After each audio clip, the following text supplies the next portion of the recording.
everybody. Greetings from my brother's farm. I'm home with my parents, and my brother and his wife live right across the road. So I thought it would be kind of cool to have a different ambiance of the tractor that is ready with an implement hitched to the back, ready for planting season. So, here the good news, the staff at St. John the 23rd, we have been doing this now for a couple of weeks. My name is Sister Mary Molyet, and I look forward just to taking apart here the Emmaus story, which can be found in Luke chapter 24. It's really a wonderful story to know the two disciples who are unnamed. They are heading out of Jerusalem and heading to Emmaus, and they are pretty disillusioned, downhearted, and confused about everything that happened in Jerusalem. Really, can you imagine? They spent 3 years with Jesus, and the whole thing is a failure. How else could you feel except that you have just been duped by this teacher, this preacher who made a lot of good promises.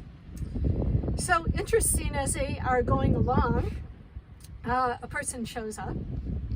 They don't recognize him. We know that it's Jesus, but they do not recognize him. They're very slow of heart to believe anything, which who isn't when you're disillusioned? Very slow of heart. So Jesus, as he's walking with them, he spends time with them, telling them about the Old Testament, telling them about what had just happened.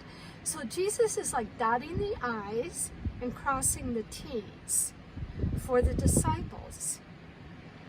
Well, isn't it wonderful when we finally understand something and someone can teach us something and we're getting it? So, as they get them to Emmaus, Jesus is going to keep going. And they're like, no, stay with us. Keep talking to us, because you know what? You're helping us to make sense of all of this. And what a gift. Anyone in our life who helps us to make sense out of something is just such a blessing. So Jesus does. He stays. And they gather around the table together.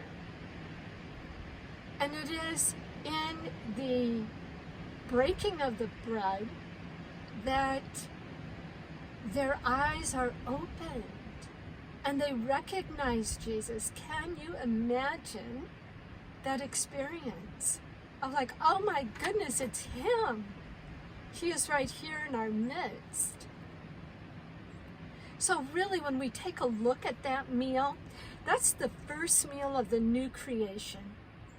Jesus came, it's a brand new creation.